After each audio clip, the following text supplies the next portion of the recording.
This week on List Rate Rank. It upsets me that they're on your list. I feel personally insulted. I'm sorry. I'm genuinely sorry. On List Rate Rank, our hosts research various topics and each bring their own top 5 list to the show. Together they debate, discuss, and deliberate, and with the help of an expert, one definitive and indisputable top 5 list is created. This is my sort of like gift to the world that this is a great movie that everybody should watch. This is List Rate Rank. Welcome to List Rate Rank. I'm David Fedor. And I'm Felicia Gillespie. And today we are talking about the best fake bands from TV and film or just walks of life. The fake bands. Are all of yours TV and film, Felicia? Yes. And just to clarify for people who don't know, fake bands are not real bands. A lot of times in pop culture, a lot of fake bands become real bands. That's true. And do you hold that against I'm ready to argue if you have some of those on your list. Oh, shit. Here we go. I'll say debate. We don't argue here. We don't. No. We try to keep it civil and we try to agree just for the sake of the pleasantry of the listening experience. Yes. But so help me God, I'll cut you if I need to. Oh, same here. Okay, cool. So before the show began, Felicia and I went and researched and made a top 5 list of our fake bands from TV and film and brought them here to join those two together to create one ultimate top 5 list to present to our expert later on in the show. Now, Felicia, I had a ridiculously hard time narrowing mine down to just 5. I bet, because you probably know way more fake bands than I do. I had to research and, at first I couldn't find enough. I was like, I know. And then I was like, wait a minute. And I just used my memory. Mm-hmm. I had like a hypnosis session and I went down in there and I pulled out some really good ones. Well, I just from the top of my head probably made a list of 20. Oh my God. And you're the pop culture king. I love pop culture, and this is one of my favorite subgenres of movies and TV is fake bands. So this has been an episode that I've been wanting to do for a long, long time. Oh my God. I'm so excited because I bet my list is better than yours. I happen to have in my possession this way before this show even existed. It's the Rockopedia Fake Bandica by T. Mike Childs. I use that a little bit in addition to some things online. But here's what I had to do, okay, Felicia? I created 5 different categories and grouped my favorites into these 5 separate categories to pick number ones in each of these categories. And each of these 5 category number ones are what make up my top 5 list. That sounds like you. Yes. So what I'm going to do now is I'm going to tell you my 30 bands that I have on these top 5 lists. Okay. But I'm going to take this part out of the show. Oh, okay. So because we don't have time to sit here, we have business to do. So if you want to hear my top 32 bands in the categories, we'll follow it up on our blog later at listraterank.com. So right now I'll put some kind of sound effect and we'll jump into after I already picked my top 5. Okay. There's a teaser for you. Okay. Bloop, bloop, bloop, bloop, bloop. Wow. All right. So that was an experience. Yeah. I'm so glad that you listed all 30 of those. And some of them are really good that I didn't find in any of my research. So I would definitely, if I were listening, I would go back and want to hear those 30. It's a good list. Well, and it was a good chunk of time that I don't want to waste now. So I'll tell you what my top 5 were that we just dissected and got down. So my number 5, the Monkees. Number 4, the Dreamettes from the Dreamgirls. Number 3, Dewey Cox from Walk Hard, the Dewey Cox Story. Number 2 is The Wonders from That Thing You Do. And my number 1, Spinal Tap from This Is Spinal Tap. Felicia, what is your top 5? Number 5, Alvin and the Chipmunks. Number 4, Atlanta A&T University Marching Band from the movie Drumline.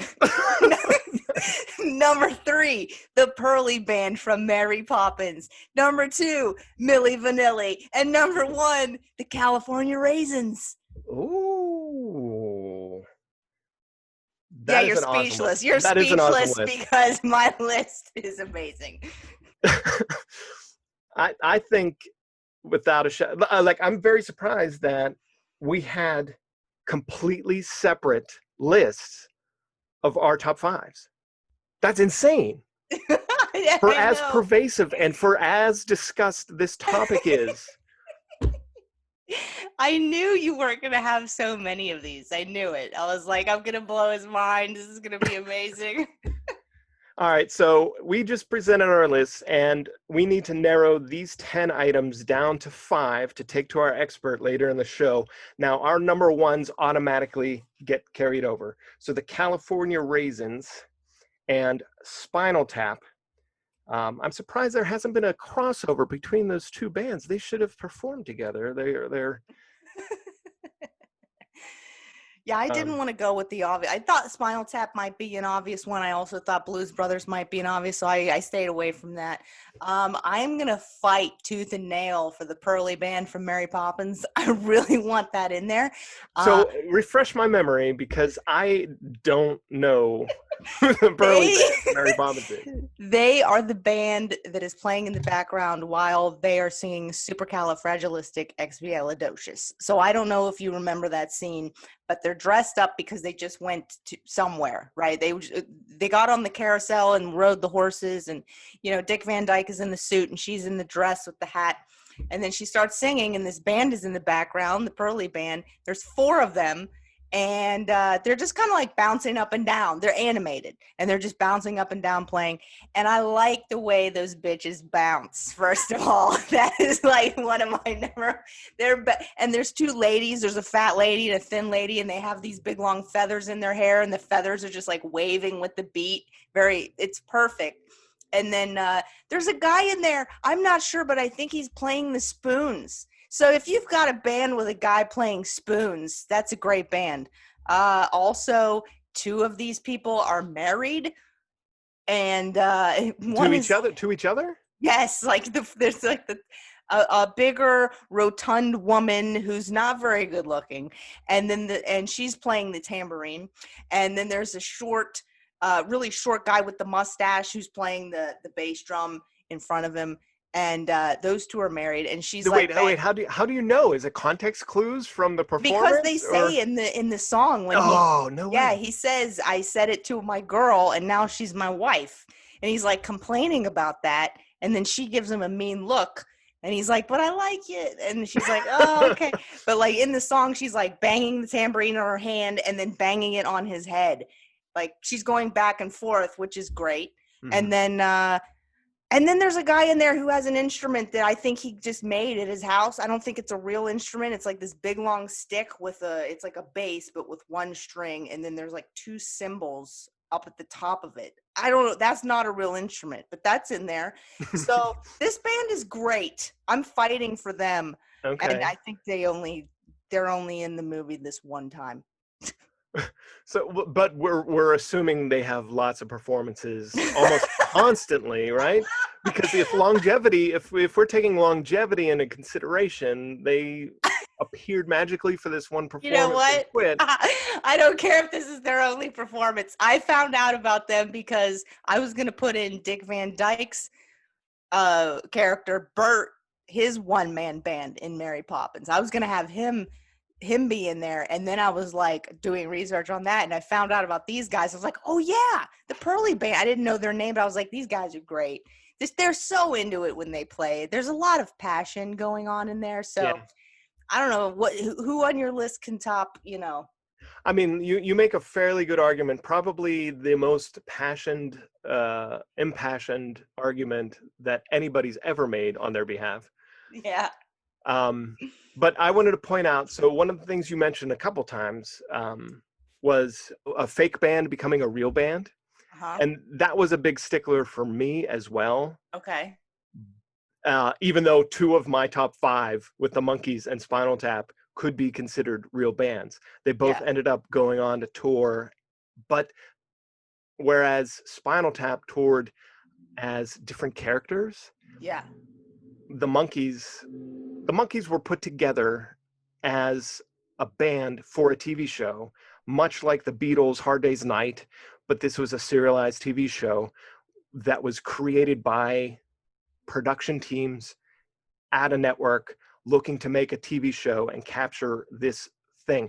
They sang the songs, but they didn't play their own instruments during the show, or at least the first season or two. And they were strictly hired because of their appearance, and they could sing good enough. But then they ended up fighting to learn how to so that they could play their own instruments, and then they actually toured. They had a bunch of actual hits, and they did become a real band under their real names.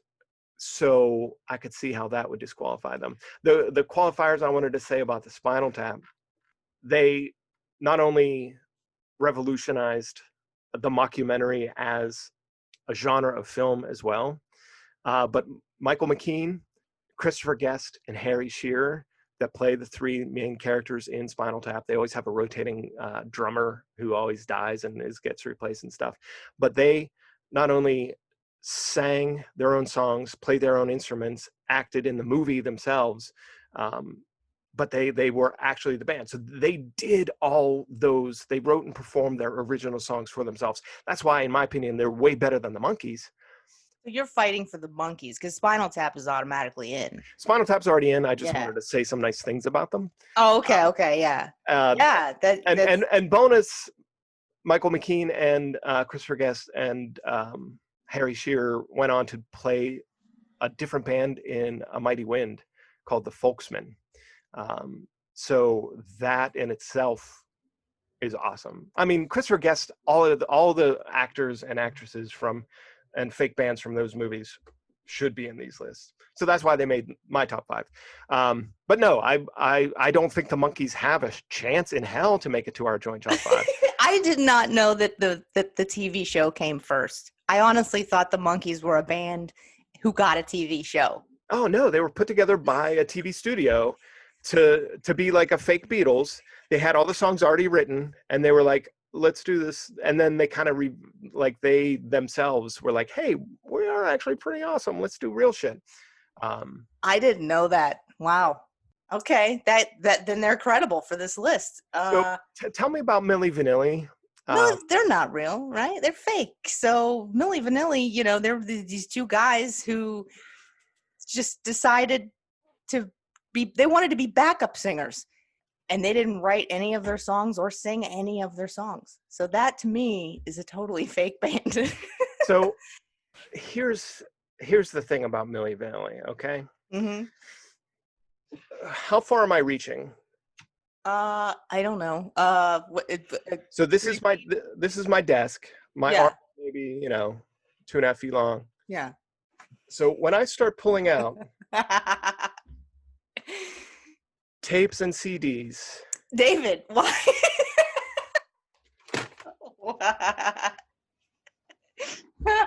Why do you have this?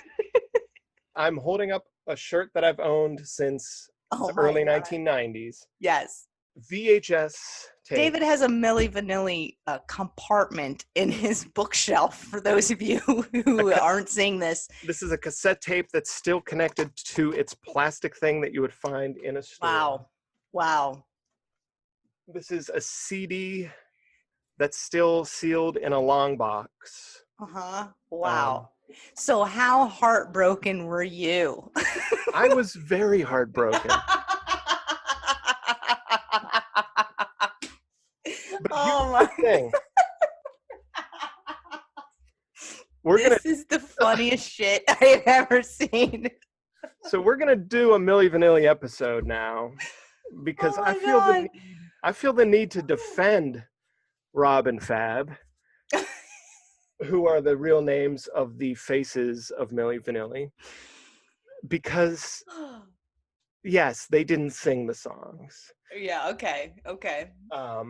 But they danced a lot. Yep. They wore the outfits. Yeah. They wore the cool outfits. They had the cool hair. They had to return their Grammy. they got crucified for the now here's like Rob and Fab, it wasn't their fault. It really wasn't. I agree with they you. Went on to record and release their own album called Rob and Fab. We Can Get It On. Yeah. And this is a very rare sealed copy that doesn't exist too much in the wild that I was able to pull. Now, there is no end to your surprises. No end. So anyway, it upsets me that they're on your list. I feel personally insulted, attacked. I'm sorry. I'm genuinely sorry. All right, we'll scrap Billy Vanilli for your however old you were, however old your heart was when it was shattered. But 27. I was 27. Oh, that's just too young. It's too young. I can't believe that. That is, but you know, that's you're right. It wasn't their fault. All right. I'm going to talk about Dewey Cox. Okay. And the Dewey Cox story, Walk Hard. One of the funniest and most underrated parody comedies in existence.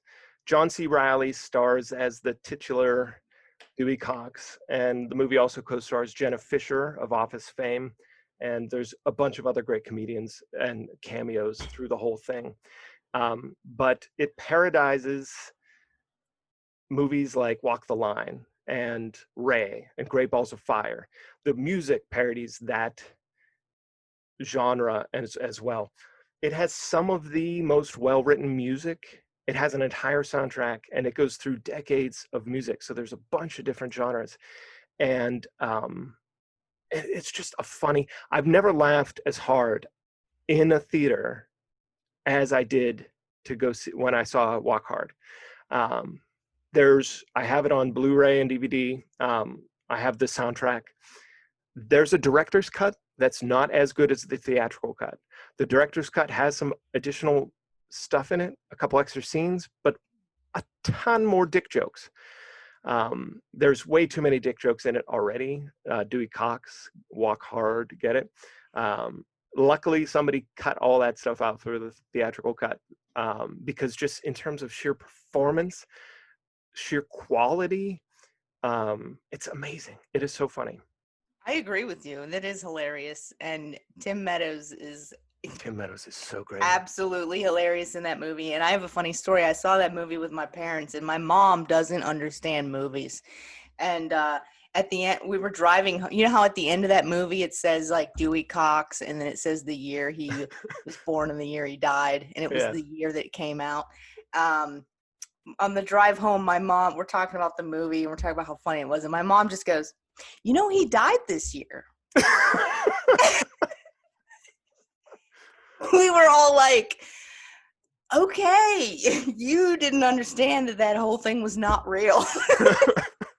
Like she thought that the entire movie was a documentary or something. Well, the way they did that at the end with the credits and showed him there, and it was like, you know, the real Dewey Cox singing, but it was just John C. Reilly again in makeup, fucking brilliant as hell, and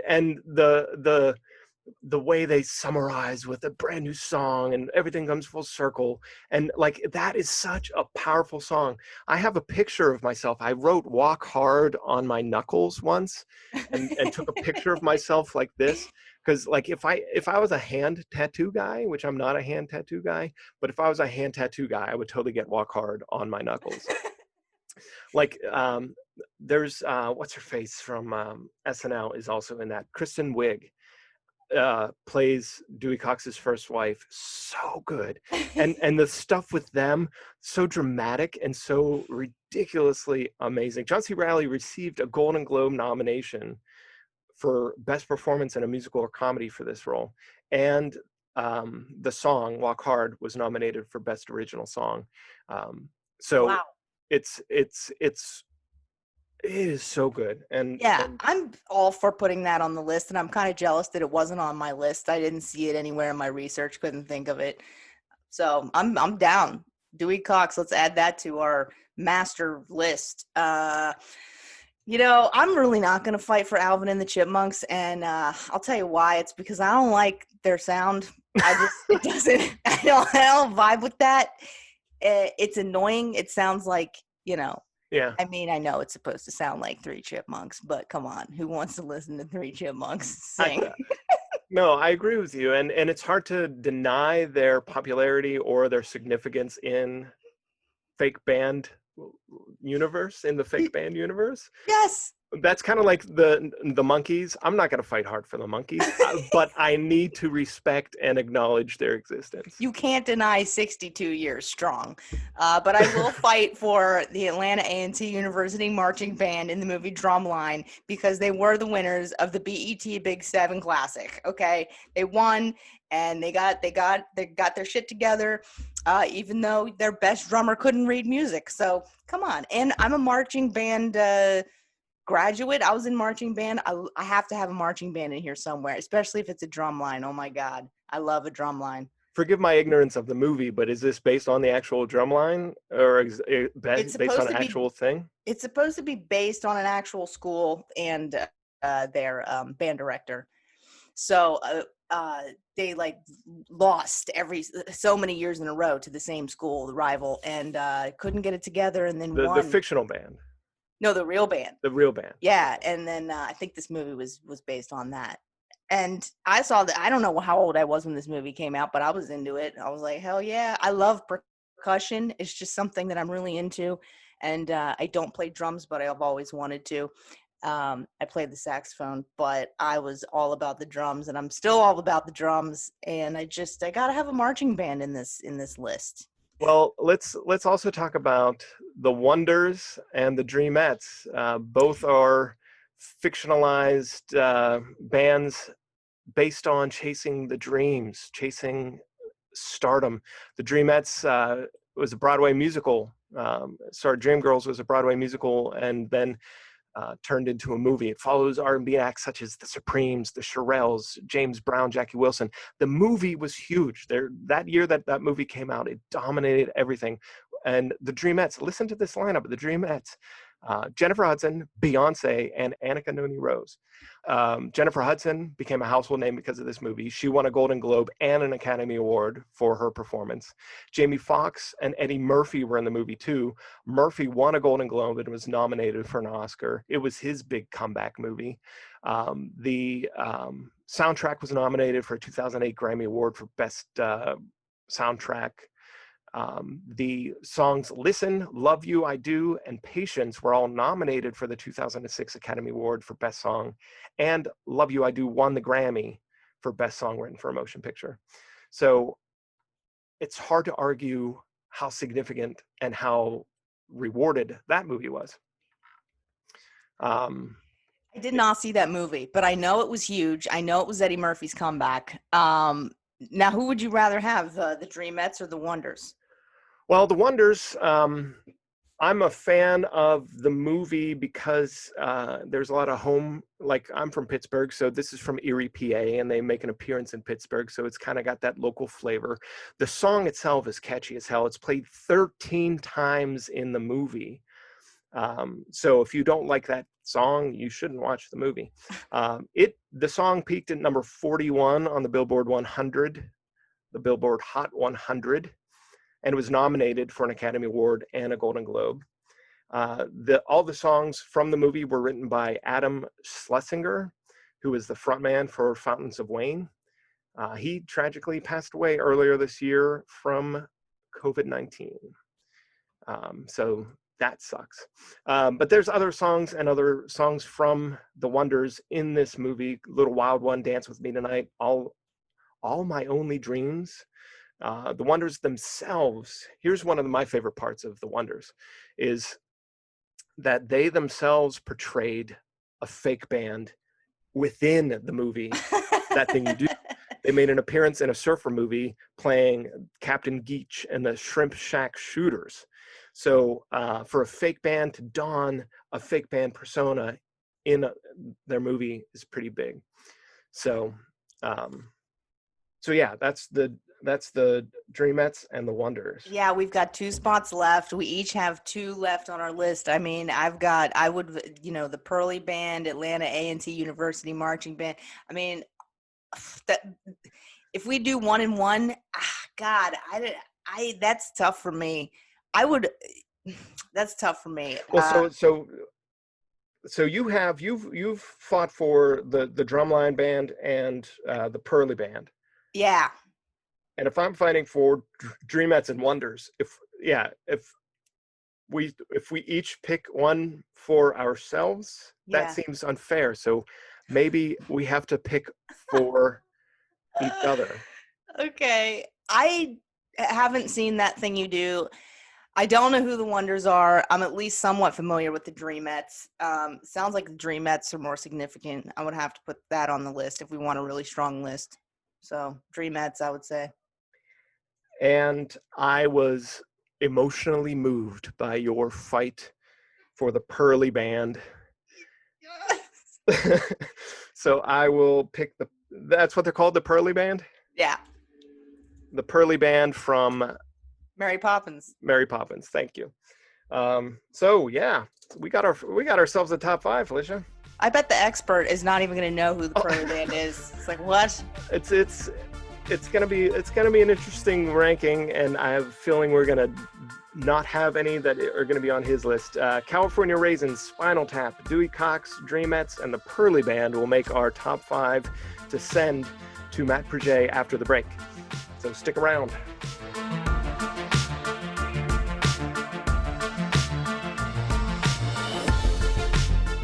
Hey everybody, this is Jeff, the host of Stuff I Never Knew Trivia Game Show podcast. Each week, 3 players from around the world call in and battle it out over 3 rounds of trivia. Each week there's a new show. You'll meet new people from around the world. We have over 80 episodes. We're in season 4. That's the Stuff I Never Knew Trivia Game Show podcast, available everywhere you listen to podcasts. That's StuffINeverKnew.com, StuffINeverKnew.com, that's StuffINeverKnew.com.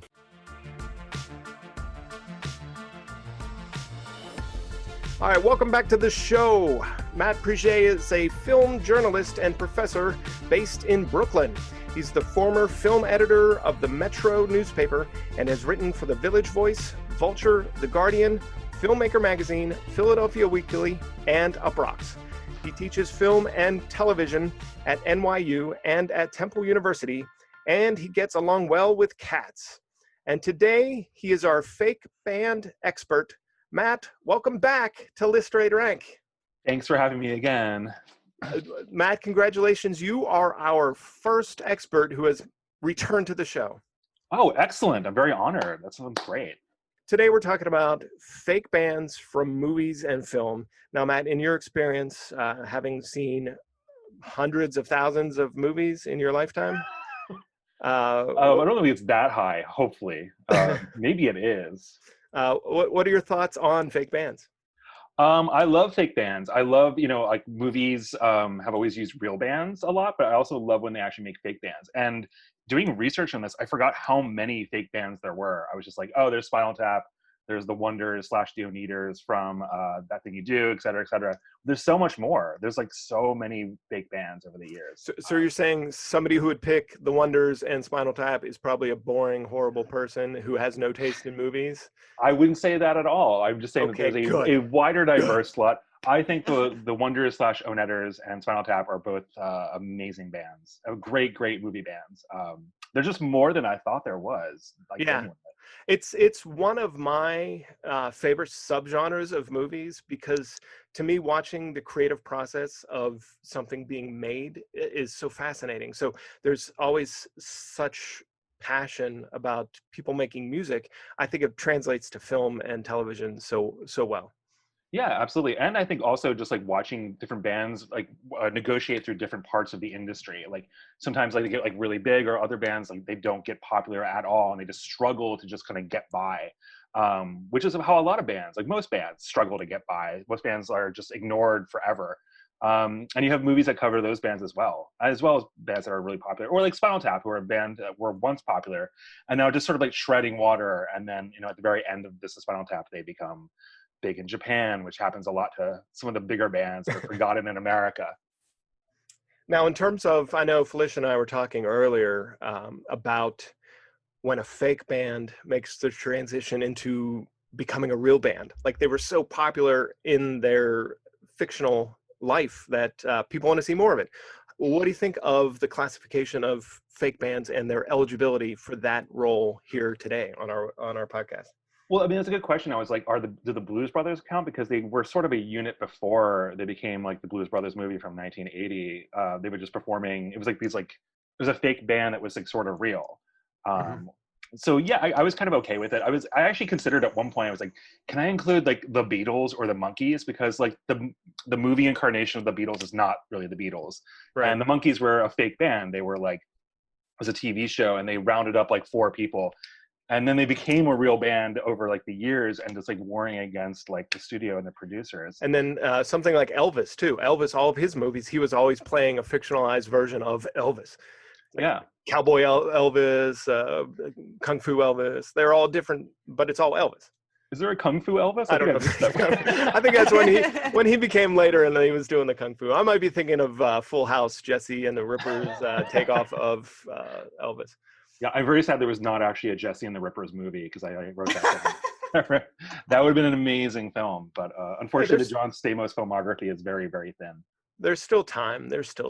He just had a kid, so he's going to need money now. So maybe he'll come back and make one. Yeah, sure. I mean, how long can Fuller House run on Netflix? Just a couple more seasons. So he's going to need to bring back Jesse and the Rippers. That would be amazing. Yeah, I mean, he does tour with Beach Boys every now and again, playing drums with them. This is true. And I remember when I used to watch Full House when I was a kid, I think that was actually my introduction to the Beach Boys, maybe? Because they would come by the show every now and then and Jesse would play with the Beach Boys. And I was just like, this isn't right. This should not be done. My mind was blown when I found out like 2 decades too late that the song Forever, which was Jesse and the Rippers' biggest song, was actually a Beach Boys song. Oh, was it actually? They actually wrote that song? Yes. You're saying that John Stamos didn't write a song that sounds almost like the Beach Boys? Surprising as it is, the Jesse and the Rippers hit Forever, which I thought John Stamos wrote for Aunt Becky, was in fact written and recorded years earlier by the Beach Boys. Wow. Okay. That's I did not know that. I'm very happy to know this information. I'm also 75% sure of what I'm saying. So, Felicia, ask a question. I'm going to Google and discover if that is true. I just think if there is a Jesse and the Rippers movie, it's just a bunch of like motorcycle stunts the whole time, right? That would be amazing. Like think outside the box. They reinvent themselves for like the Hells Angels crowd or something. Yeah. Or half the time it's like all 3 girls trying to beg Uncle Jesse from doing the stunt. No, you can't. It's too dangerous. Builds up to like the big stunt that you never want him to do, and then he miraculously makes it. Yeah. That sounds great. And then they all learn a lesson at the end, which is something. And then there's a Beach Boys song. The Beach Boys wrote Forever in 1970. Really? Yeah. They're just like, okay, we'll dust this one off. We'll pull this out of a cabinet somewhere. Yeah. I think this is good enough for Stamos. Is that playing on anybody else's computer besides mine? No, I don't hear it. Oh, all right. Well, excuse me for 2 minutes and 42 seconds as I slip into brilliance. Could make you laugh. Okay. I'm back. How'd that hold up? I haven't heard that song since the 80s. It's ridiculously well. The Beach Boys version is good. I've heard the Beach Boys version before, but I mean the music video is so epic from Jesse and the Rippers. The sepia toned, like everybody's dressed in white. There's, he's got his babies there. They're having a picnic. It's so great. Wow. Did Jesse and the Rippers become like a real band? Did John Stamos like tour? No, they should have though. And I should have put them on my list. Damn it! He had to leave the band because they kicked him out because he was dedicated to the family. That is true. Wow. And then and they became popular in Japan, right? He didn't want to go on the Japan tour. They did have a #1 hit over in Japan. Yeah. I think this is after I stopped watching Full House, so all this is new to me.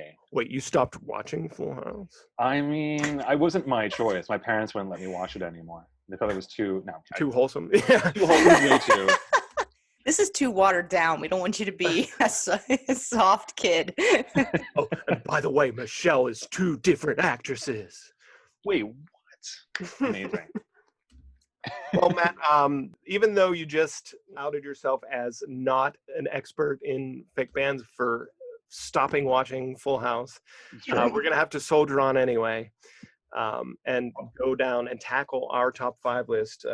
We together brought 10 unique bands, surprisingly had no duplicates, and had a fierce battle to bring it down to just 5. Wow. To you. So here's our top 5, and you're going to rank them for us from 5 to 1.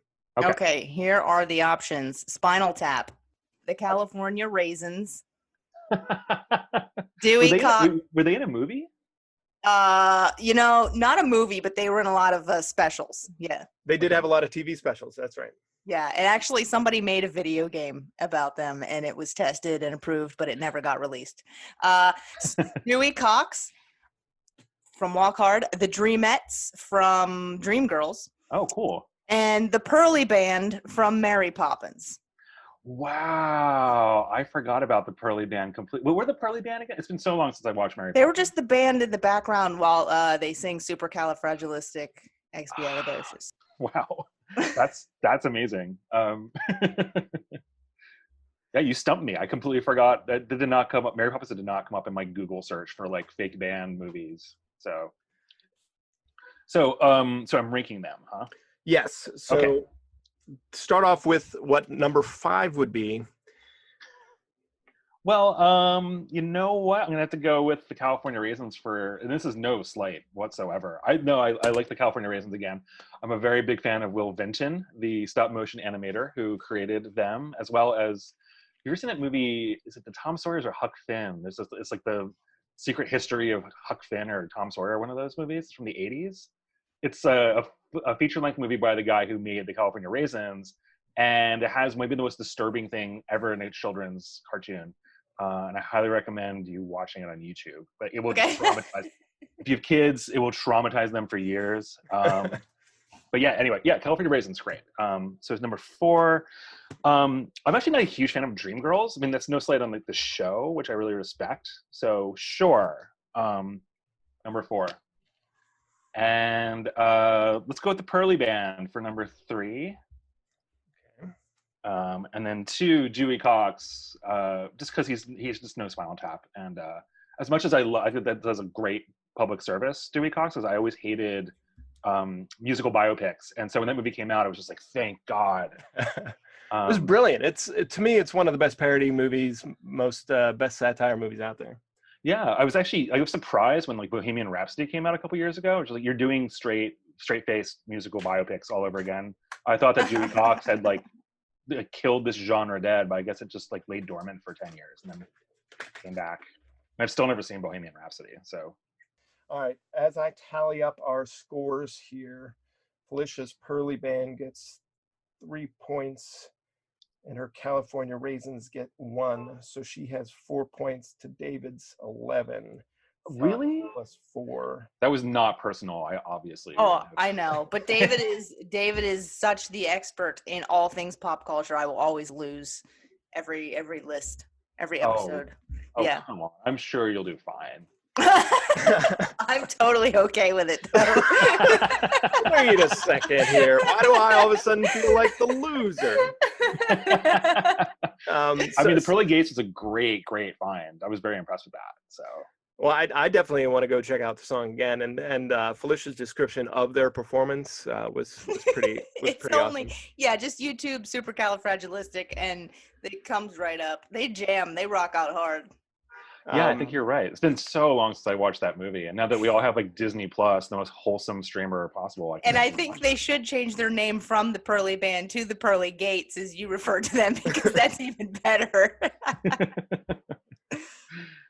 Some of the others in our top 10 were the Monkees, Alvin and the Chipmunks, Milli Vanilli, the marching band from Drumline, and wow.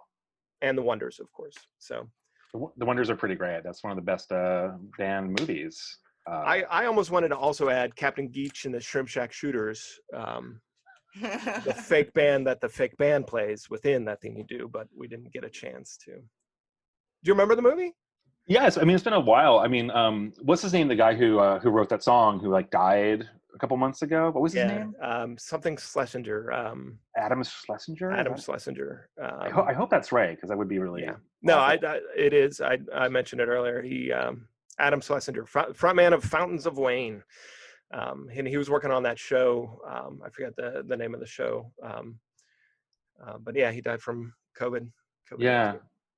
When that happened, I just rewatched that clip over and over again. I think that scene where like they first hear themselves on the radio, it's just one of the great, just a great movie scene, I guess. It's an explosion of joy that is so well represented, and just you can't help but capture that infectious feeling of somebody who created something and then getting recognized and achieving that goal. I mean, it's beautiful. I got goosebumps just thinking about it.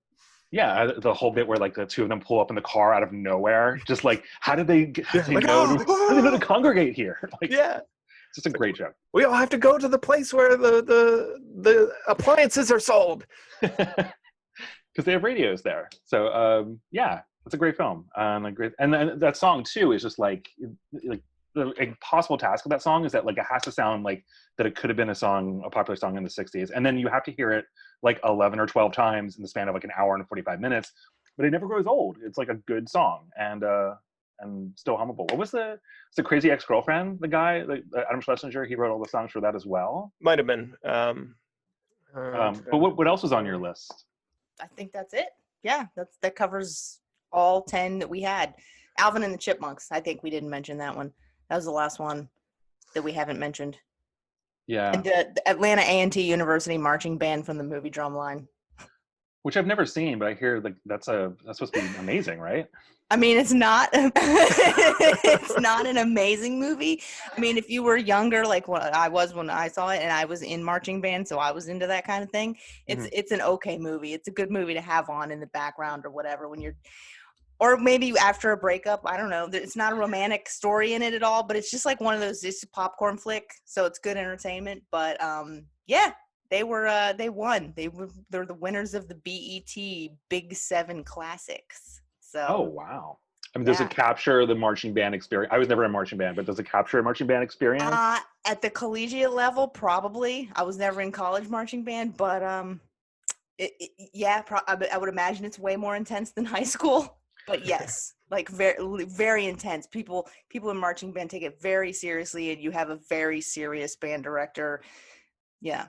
I haven't seen it either. So, but correct me if I'm wrong. I'm going to assume that there's a scene in the movie where somebody's either hands or feet are so like knotted up and just abused because of their practicing and marching. Like what's that movie called? The Miles Teller movie with the drummer. Whiplash. Oh Whiplash, man, which I also haven't seen. That movie's very good. You should watch that movie. That's an intense film. Yes. J.K. Simmons beating up on Miles Teller, just verbally assaulting him for 2 hours. Nothing. Yes. I agree. If you like to watch Miles Teller just be like almost just on the verge of tears, just being like verbally assaulted, it's a beautiful film. Very satisfying. Yeah. No. See, you don't know anything about music, David. I don't understand, and this is my personality that influences the things that I consume. I don't like intentionally putting myself through trauma. I don't like watching uncomfortable things. I don't like watching scary things. I don't like watching, like, I would rather have a pleasant listening experience or a pleasant visual experience. And even when I feel sad or feel upset, I want to double down on the happy, that's just how I'm wired, I guess. Yeah. No, I love intensity. I love it. Yeah. I watched almost nothing but things that just make me feel worse. There's like the New York Film Festival is going on right now, and almost all of the films are just like, hey, police violence is bad. And it's like, yeah, I know. I'm ready to feel worse about it.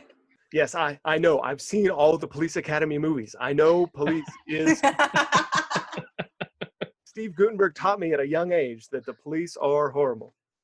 That was definitely the takeaway message of those. And by the way, speaking of fake bands, Police Academy 3, back in training, they have a fake band at one point. It's what are their names? I can't remember. Tackleberry, I think, is like on sax. It's like a very brief scene, and I did not put that on my list. So, well, that is a good segue to your list then. So let's take a look and take a visit at what your expertise tells us are the top 5 fake bands in movies or television. Okay, this is like, I will warn you, this is like a very kind of like personal list. So yeah, so I guess for starters, I'll just do like the first one I really want to do is this band called the Carrie Nations from a movie called Beyond the Valley of the Dolls. Do you know that one? No. I saw it on the list, but I wasn't familiar enough with it to include it. Tell us about it. Okay, so it's a movie. I basically want to do like, I thought we had to represent like a movie from like the 60s, because that's like really when like band movies take off, and that starts really in earnest with like Hard Day's Night.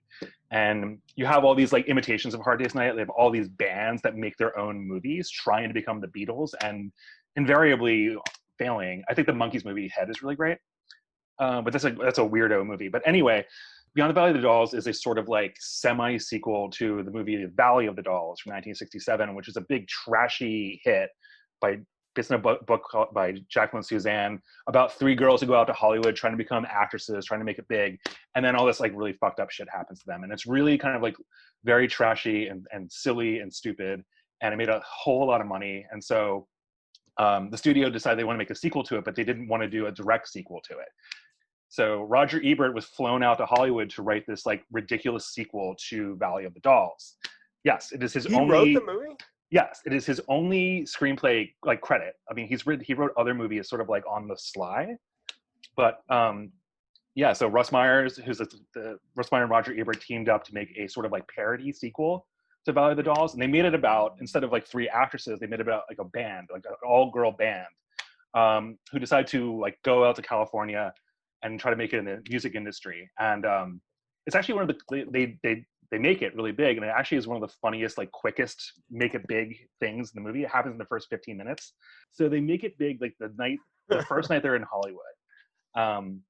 But yeah, this is like, I think this is like the first movie about like an all-girl band, like an all-girl rock band. There's no other movie that's like that before. So it has that thing. And they're like kind of like a psych rock band. The songs were all co-written by this guy, I can't remember his name, but he later went on to write the themes for Battlestar Galactica, the TV show, the original, and then also Knight Rider.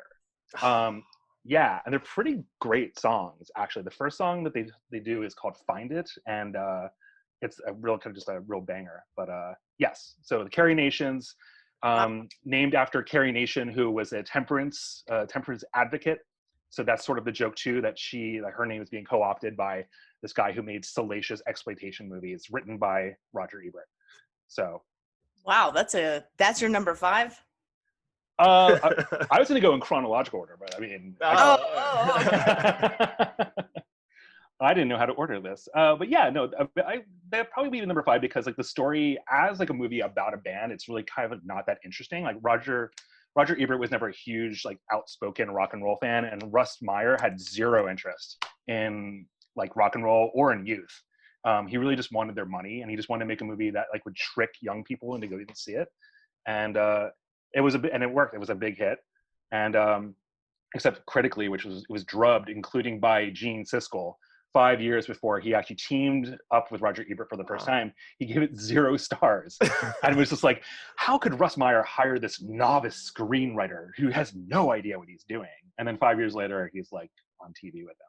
That's funny. So, wow, that's an incredible number 5. So yeah, number 4. This is a band called The Fabulous Stains from a movie called Ladies and Gentlemen, The Fabulous Stains. It's from 1982. Is this also like totally obscure? I'm not sure. Like this is a cult favorite. In fact, it was just on Pluto television. Like it just ended right before this podcast, as though it was like, yeah, it was like kismet. But it's a band about these teenage punk rockers played by 15-year-old Diane Lane, 13-year-old Laura Dern, and I can't remember the other person. She never became famous after this movie. But they're these 3 girls who live in Johnstown, or is it Jonestown, Pennsylvania, like right outside of Pittsburgh. And they're like really miserable and they want to escape. And so they decide to form a band, even though none of them can play musical instruments, and Diane Lane, the singer, is not a singer. And they wind up being picked up by this like really kind of sleazy tour manager who puts them on a bill with a bunch of other kind of like washed up bands, including this like English punk band that's fronted by a young Ray Winston of like The Departed, Sexy Beast, Beowulf. And then also, what are they? Paul Cook and, wait, hold on, give me 1 second. Diane Lane, Laura Dern, Marin Cantor. Marin Cantor. She was the other one. Ray Winston, Steve Jones, Paul Cook, Paul Simonon. Yes, Paul Cook and Steve Jones were from the Sex Pistols, and then Paul Simonon was from the Clash. But the thing is that like punk rock was like sort of like on the way out, so they're playing this like washed up band, and this like these teenage punk rockers who like have this great look where they dye their hair like blonde on the sides and like kind of have these like, short bangs, so they look kind of like the skunk look with this like David Bowie kind of absurd makeup. So they wind up stealing the show over the course of the movie as they go on different tours. They amass this huge circle of like young girl fans, and that by the end of the movie, all their fans are just like packing into like the shows, mocking the other bands and dressing like them, and they become like big MTV hits. That's so cool. But it was really influential on a number of people. Like Courtney Love is cited, Fabulous Danes is a big influence on her, like Bikini Girl and other Riot Girl bands. If you've seen the movie Her Smell from a couple years ago with Elizabeth Moss, that's about a sort of like, they're like a sort of like Bikini Kill like years later, like they go on like getting reunited, and it's like this really intense movie, but it's very kind of influenced by this movie, The Fabulous Danes. Like a lot of like female, like all girl bands were really influenced. It was a movie that launched a lot of like bands. It was not a huge hit when it came out, but it like played up on like, I think it's like USA show, like Night Flight, I think. It would show a lot of that. And so Up All Night? No, there was one called Night Flight where they would show, it wasn't Up All Night. I watched Up All Night because they had all the dirty ones. That was as much as I could watch before we had premium cable in my neighborhood. I'm also seeing here, because I jumped on Wikipedia as you were talking about it. It was written by Nancy Dowd, who also wrote Slapshot and Coming Home. Slapshot, of course, taking place in Johnstown, right? Or is that Altoona? I actually don't know because I've never seen Slapshot. What? I know. It's one of my big just omissions on my list. But yeah, she had just won an Oscar for Coming Home, and then she was writing. It was supposed to be like a more kind of like gritty, realistic movie. But yeah, it's saying it gave credit to Rob Morton, which is a pseudonym of Nancy Dowd. So that was interesting how it was released or whatnot. Well, what happened is that like it wound up being directed by Lou Adler, who was a big music producer. He produced like The Mamas and the Papas, and like he produced Tapestry by Carole King. But he also discovered Cheech and Chong, and he directed Up in Smoke, and Fabulous Danes was his follow-up to Up in Smoke. And so like Nancy Dowd had written this very kind of like realistic, gritty portrayal of like what it's really like to be, you know, a musician. And he's just like, what if I just made it like sort of a little bit Cheech and Chong-ish? So it's like has this weird clash of tones where it's like all this like weird humor and then like this kind of like gritty realism at the same time. Like it's trying to have it both ways, and it's sort of like this war between it. But the female empowerment angle winds up kind of like dominating over Lou Adler's attempts to make it a funny Cheech and Chong-ish kind of movie. That's cool. Wow, this is I feel like I'm in one of your classes, Matt. This is so informative. I'm just like sitting here like taking all this information in, like, damn. I'm so sorry. This is my No, it's good. It's good. It's really good. I'm into that. Well, what I love so far is we have such a wide, representation and variety of movies and bands, and that's what makes, I think, this show great. Is now I'm going to go and dig up these movies and learn about it and listen to these songs and find these bands, because that's awesome. So tell us your number 3, Matt. Okay. Yeah, I almost want to say like Spinal Tap, but you know, that's kind of like, that's like the Citizen Kane of like fake band movies, or the Vertigo, I guess, because Vertigo is now considered the greatest film of all time by sight and sound. But anyway, I decided to go with another one, which is Ishtar, from 1987.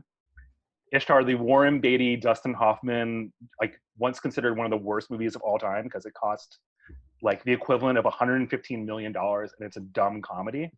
Really? Yes, I mean, you know, for years, I think like like Far Side. It would be like the go-to movie that you would say, this is the worst movie of all time. This is another Ishtar. And it turns out that's not really true. It turns out Ishtar is really funny, and people were wrong. And it was partly because it got bad press because it was the most expensive comedy in history at that point. And everyone was kind of sort of had they kind of wanted to, they had it out for like Warren Beatty and Dustin Hoffman. They wanted this movie to fail. And so like the studio sort of like destroyed it. And when it came out, like people like Roger Ebert gave it like 1 star and said, this is a terrible film, blah, blah, blah. But it's really funny. And it's about Dustin Hoffman and Warren Beatty play these 2 musicians who aspire to be sort of like Simon and Garfunkel, but they suck. They have 0 talent. They are awful, awful, awful musicians. And so they play all these like really terrible songs that were written by Paul Williams. You know, Paul Williams wrote like, you know, Rainbow Connection and so forth. Like a great singer, like a great songwriter.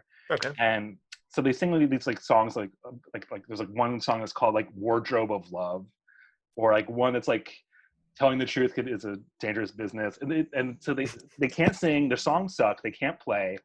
And it's just Warren Beatty and Dustin Hoffman just like goofing off. And so like the first half hour is about them like coming together in New York and forming this awful, awful attempted Simon and Garfunkel-esque band. And then they wind up in like this like farcical situation in the Middle East. Yeah, they wind up in the desert, which is the reason why it cost like $50 million in 1987 money. Well, this reminds me a lot of Rock the Casbah that Bill Murray did. Didn't he do similar, where he was a washed-up singer who ended up in a desert and had some kind of desert adventures? Yeah. Actually, like that's probably the first and last movie that will ever be like Ishtar-esque, because like because again, like people just hated Ishtar when it came out. It was a humongous bomb and was considered really bad, but like now it's kind of great. And it's also like the last film directed by Elaine May of like Mike Nichols and May, when they were a great comedy too in the 60s. So yeah. So Ishtar. I guess no one actually remembers Ishtar at this point anymore, do they? No. And those are names: Dustin Hoffman, Warren Beatty, Charles Grodin's in it. It says. I'm cheating by looking up Wikipedia while you're chatting. So yeah, that's a fun one to make it on your number 3. What is your number 2, Matt? This movie called Velvet Goldmine. Do people know that one? This is from people do. Yeah, it doesn't sound like Felicia and I do. All right, it's a movie from 1998, and it was a star-studded movie by Todd Haynes, who made movies like Carol and like Safe and I forgot. But it's a movie about glam rock, and it's like based on a sort of like, it's about a sort of David Bowie-esque character played by Jonathan Rhys-Meyers. And it's sort of like, it's structured sort of like Citizen Kane. It's about like Christian Bale is like one of the leads, and he plays this like journalist from the 80s who like looking back on his days as being a big glam rock kid in the 70s. He was obsessed with this David Bowie-esque character. And Ewan McGregor plays an Iggy Pop, Lou Reed stand-in, and it's sort of just like telling the story of David Bowie, but without actually mentioning him. Like the character's name is Brian Slade rather than David Bowie. And the thing is that Todd Haynes wanted to use David Bowie songs, and so like David Bowie said, I want to see your screenplay, and he sent it to him, and he turned it down because like a lot of the things it has to say about the David Bowie-esque character are like not that flattering. And so he's like, well, I'm making this movie about David Bowie, but I can't use any David Bowie songs. So he just winds up using like mostly like Roxy music or like T-Rex or something like that. He finds other glam rock bands to kind of fill the gaping hole of the David Bowie songs that are not in there. But yeah, it's a great band. And actually like the bands they actually have, they assembled a bunch of like real musicians to create these like covers of glam rock songs. And so the band with the lead character, the band is comprised of Tom York and Johnny Greenwood of Radiohead, Bernard Butler of Suede, and Andy McKay of Roxy Music. So you basically have Tom York doing his best Brian Ferry impersonation on the soundtrack. You don't actually see him because it's like Jonathan Rhys-Meyers is a much more handsome fellow. But he's like mouthing the words to like Tom York. Oh, wow. So it's like, a super group produced the vocals and then they made a movie around it, a much prettier movie. Yes, exactly. But again, Ewan McGregor doing his best Iggy Pop impersonation, and he's really good. This is like 1998 Ewan McGregor too. This was like right before Star Wars. But yeah, it's a fantastic movie. Very big David Bowie fan, and this was actually like sort of, I had yet to get into David Bowie when I saw this movie, so this was like sort of like my entryway into David Bowie. And that's cool. Bowie. So, but it's got a great soundtrack too. I mean, like a lot of just a mix of like covers of glam rock songs and then new songs. And a lot of Tom York doing Brian Ferry. Yeah, that's 4 for 4 of ones that I've heard very little about that I want to desperately go and watch. Wow. So, this is why they pay me the not very big bucks for like adjunct professoring. and even less for podcast guest experting too. So. Yes, this is true. All right, sir. Tell us your number one. All right, this is actually totally obscure. I apologize. Like no one has heard, almost no one apart from like film nerd circles has heard of this movie. I apologize, but it's really good. It's a movie from 2005 called Linda, Linda, Linda, and it's a Japanese film about these schoolgirls who are preparing to play the song. They form a rock band to perform at this like sort of like talent show, like Spring Festival or something like that. And so the whole movie is like them like preparing to play the song. And then they play it, and then it's a big hit, and then the movie ends. But the whole thing is you're just like nervous. They're just like they've never really played before, and like they're worried that it's not going to come off well, and they're all of them have stage fright. So they're really nervous, and you're really nervous for them. And then it builds to this beautiful climax where they play the song called Linda Linda, just two, by a Japanese band called the Blue Hearts, which were like a band in the 80s that played a lot of like pop punk music. So it's this really catchy song, and you're just sort of like worried for them the entire movie. And then they play it, and they just like kill the entire house. And it's a beautiful, beautiful scene, like one of the great like endings to a movie, I would say. So there you go. This is more of a kind of, because I know not many people actually know this outside of like my tight circle of like cinephile nerd friends. But this is my sort of like gift to the world that this is a great movie that everybody should watch. Or at the very least, watch the YouTube clip of the conclusion of the movie, which is a beautiful, beautiful scene.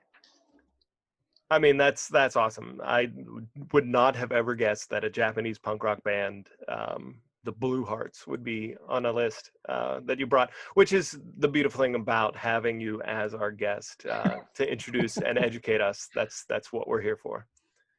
It's what I do. Any parting words to our listeners before we go? I can't really think of any. You should watch all of these movies, though. Movies about these like bands are great. I love watching bands like kind of like, slowly form together, or like movies about bands who are struggling to get noticed. And yeah, I mean, do you have any like social media? I don't know if you're somebody who like put yourself out there like that, or. I usually don't. I don't think I'm going to attract any like crazy trolls. Okay. So yeah, it's my name. It's MattPrigge. Okay. Amazingly, that was available when I was joining back in 2007 when no one was on Twitter. All the Linda, Linda, Linda fans are going to be writing in now. Yes, exactly. Well, Matt, thank you so much for joining us as our guest expert in fake movie bands from TV and movies. Did I say that right? Yes. Fake bands from TVs and movies? Yes. Yeah. You nailed it. Sweet. And we talked about Dressing the Rippers. So we talked extensively. I mean, if our listeners take anything away, it's, go for obscure stuff and educate yourself, but really come home, wrap a blanket around you and listen to John Stamos's Jessie and the Rippers. Yeah, I mean, I really don't kick back and relax by watching like Velvet Goldmine or like Fabulous Things or Wes Meyer movies, but I will just chill out and watch Jessie and the Rippers. My favorite, low key, secretly my favorite band. But with all sincerity, that was an awesome list, and it was. Well, thank you. I know it's like super obscure, but yeah. It was nice to meet you. Yeah, it was nice meeting you too. Matt, it's a pleasure as always. Thank you. Yeah, no problem. Take care. All right, good night. Bye. Please rate and subscribe to List Rate Rank on Apple, Google, Spotify, or YouTube, and find our bonus content on listraterank.com. Follow @ListRateRank on Twitter and Instagram, like List Rate Rank on Facebook, and join our Facebook group to get in on the fun. Thank you for listening to List Rate Rank. And many more.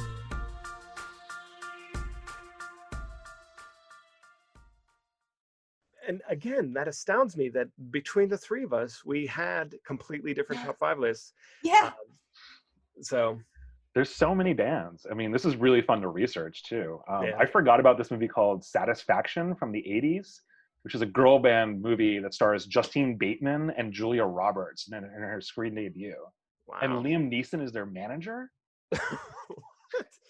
I completely forgot about this movie, but I remember seeing like trailers for it on TV or something like that. These guys are going to talk about movies for the next hour. Right. Yeah.